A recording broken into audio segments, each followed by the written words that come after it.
I got there at around 9:20 a.m. They were supposed to start at that time at 9 a.m. but somehow people were not around yet. So I guess the organizers were just waiting for people to show up. So yeah, when I came, I went to the restroom and then did my feet check, and I came back out. All right, it's important to mention that your health and safety is important to us. There are ushers around, so if you do need medical assistance, please ask an usher and we'll be glad to connect you to one of our medical personnel. Stay hydrated. You know, like they like to say in social media parlance, they say drink water and mind your business. But ours here is please stay hydrated. Lagos can get quite hot, so we understand that. We do have 2 emergency exits. One is the door through which everyone in this hall came in, and there's another one to my right. Be a part of that future. Texcellence Conference 2.0, where tomorrow is crafted today. IB Quick. Please a round of applause for her.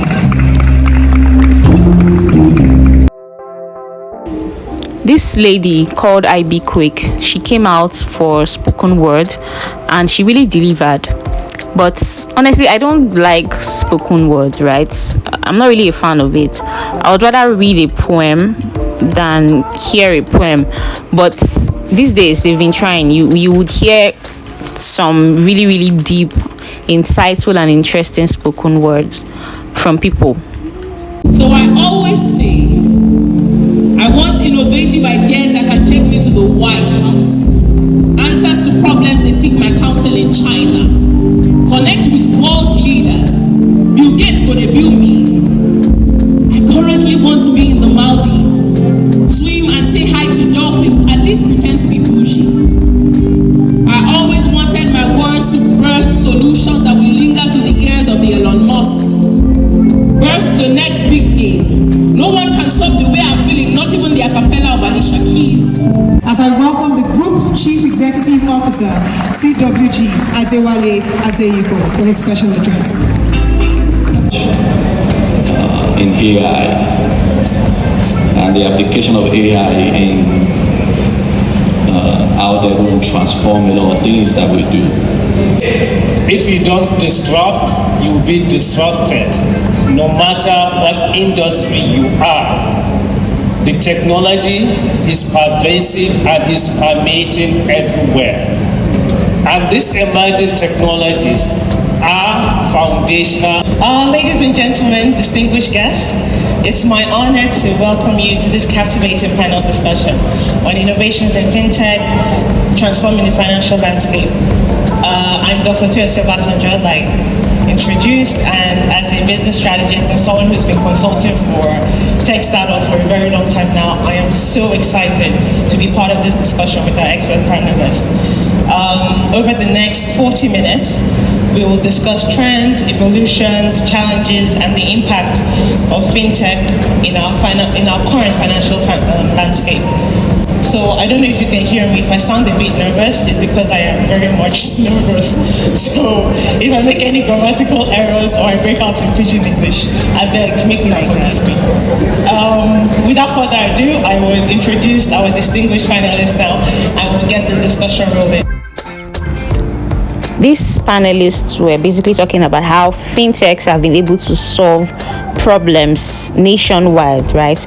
We had people from Flutterway, from Binance, Juice, Zest, and so on. But, you know, one guy was particularly talking about how many fintechs come up with the intention to be the next Paystack or to be the next Flutterwave, and really that's what we see. Yeah, this guy in particular was the one who said so many things about it, and frankly it's quite sad to know that people just have ideas, right, and they go ahead and build products without any proper business knowledge or without any understanding of the tech ecosystem. If you are on social media, you will see that a lot of these fintechs that came up are now folding, they are going under. Someone needs to do a proper analysis on why these fintechs are failing, because really I am tired. I'm tired of seeing good ideas go to waste. I'm tired of seeing people get investors' money and do jack with it. I think something needs to be done.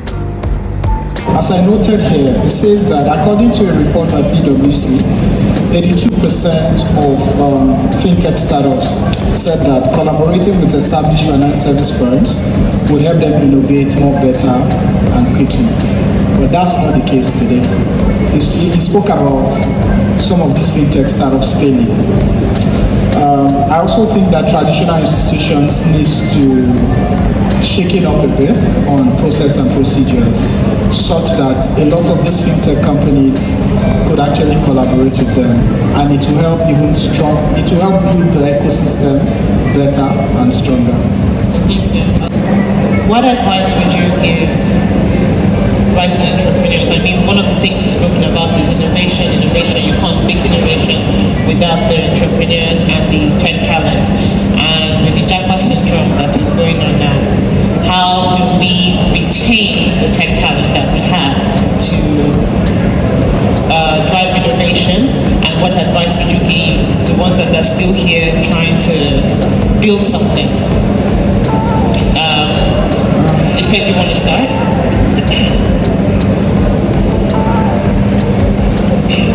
Yes, for me, I would say believe in what you're doing, believe in your worth, and ensure you are compliant at all times with regulators. Very, very important. Ensure your customers trust you to deliver. And I would also say partnership again. Leverage all the existing strategic partnership you can. You can't really do it alone. In the business of fintech, there are lots of things that you can, that is involved. There's the onboarding, there's the compliance part, there's the settlement, and all of that. Leverage heavily on partnerships. Thank you very much. So I think for me, it's really just collaboration. There are a lot of people that we think are traditional, even the banks. There's a lot of evolving that has happened. A lot of our best products were done in collaboration with the people we call traditional banks, and it helps distribution. So collaborate, to reach that market as well. On what you said about the mobility, allow people, remote work, opportunities for global mobility. You have to just think outside the box now to retain the talents that you have. So I'll just... Okay, I'll just think you want to add to that? Happy to.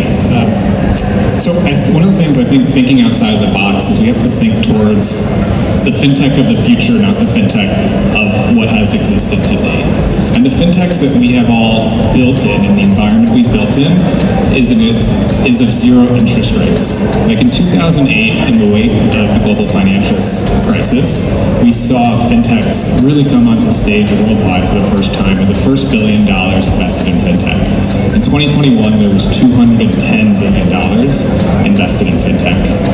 That entire time, we saw a historic and unprecedented time of zero interest rates. So as a result, we talk about TPV times take rate equals revenue. That's total payment volume times take rate, the amount of money we can take in a transaction equals our revenue. That makes sense when there's no interest, when you can't custody funds and actually make money off those funds. But as we, as hopefully a collective ecosystem, push that take rate, we push fees to zero, and so that the exchange of currency can be frictionless. What I think we should start focusing on is not TPV times take rate, it's AUM times interest rate spreads. Yeah, we had breakfast, we had snacks and tea for breakfast, even though they were really monitoring us, making sure that we didn't take more than what we were supposed to take. So 1 apple, 1 meat pie or sausage, and then tea. But it was fantastic. The tea was very, very sweet, and it was not the regular beverage they used. I don't know what they used, but I took tea. I didn't take coffee because tea is my preference.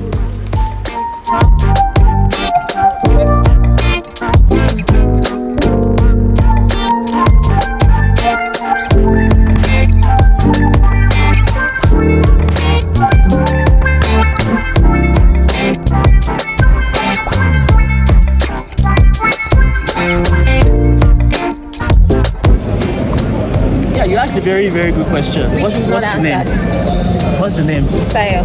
Fisayo. Okay. So Cloud.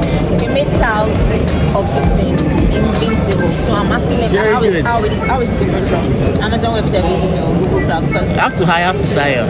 She just grabbed everything in seconds. Google Cloud is like number one.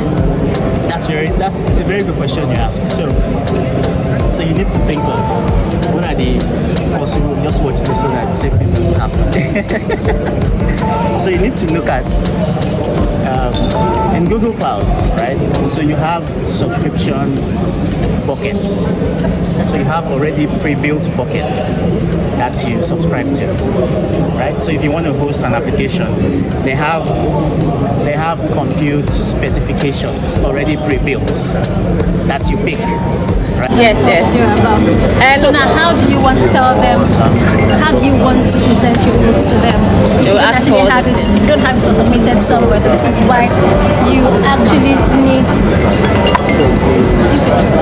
So this is why you actually need to start now that you're still fresh in business. Okay, so more booth touring. I was actually going around to try to learn one or two things from the different exhibitors and the sponsors they had.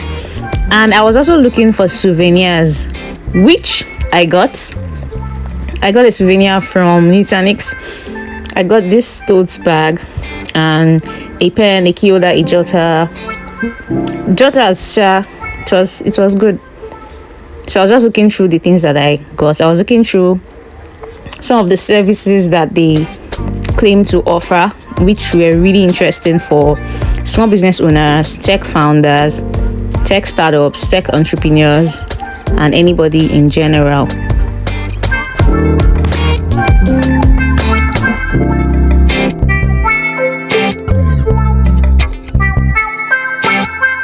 Please, with a resounding applause, let's welcome the country manager of Dell Technologies Nigeria, Abimbola Owoye. And if that applause is not loud enough, they might not partner with us next year. Thank you. And good morning still. Good morning, Sarah. Good morning, everybody. Good morning, house. Abimbola Owoye. I work for Dell. And this morning, three people will be going with something very good. So prepare to answer 3 questions. If you answer one, you're not qualified to answer the next one, because what you will get will be worthwhile. Thank you very much, Dell, for being one of our sponsors. Yeah, people won laptops. 3 people won brand new Dell laptops. Unfortunately, I wasn't one of them. I wasn't fast enough while answering the questions.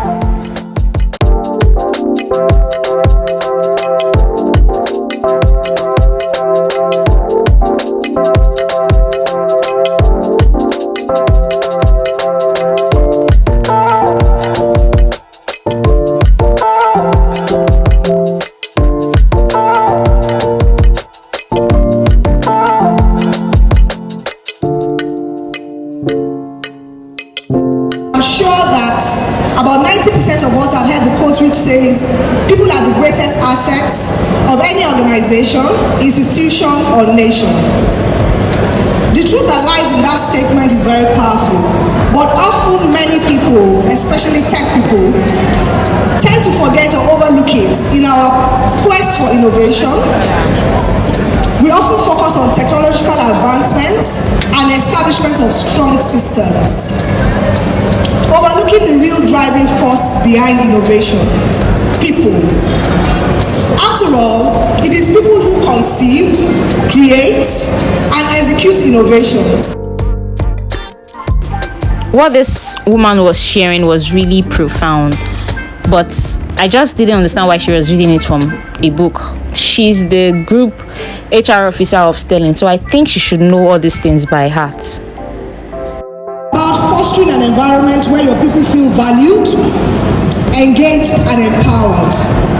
A place where they feel like they can be their most authentic selves. At Sterling, where I'm honored to lead the people effort as the Group Chief Human Resources Officer.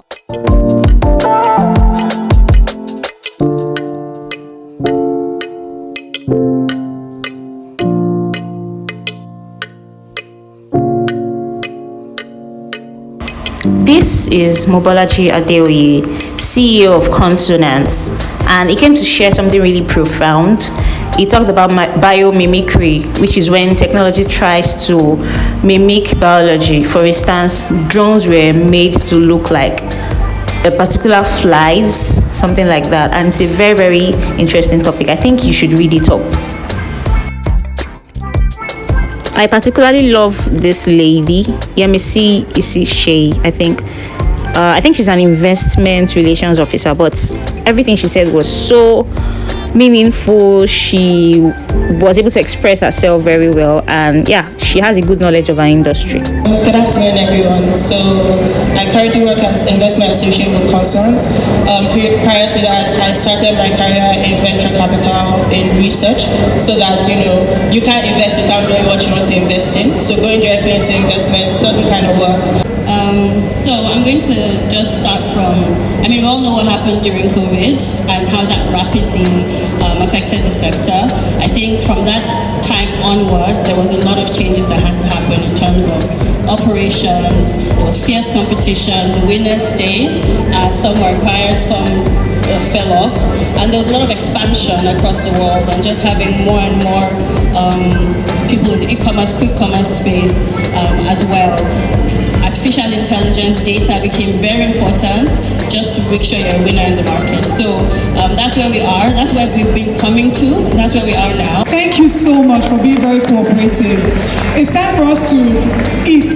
We've been here, so it's time for lunch. We want to say thank you very much. Please keep up to date with all our activities on social media. My name is Olive Emodi. I wish you all a safe drive home. You may now go and eat. Thank you. The food was delicious. The food was yummy.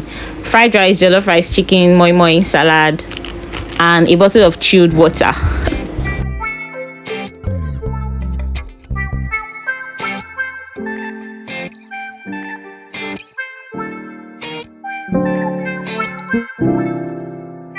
This was what I faced when I got back to Obalende. On the State BRT, the queue was so long, and the buses didn't arrive until like 7:45 p.m.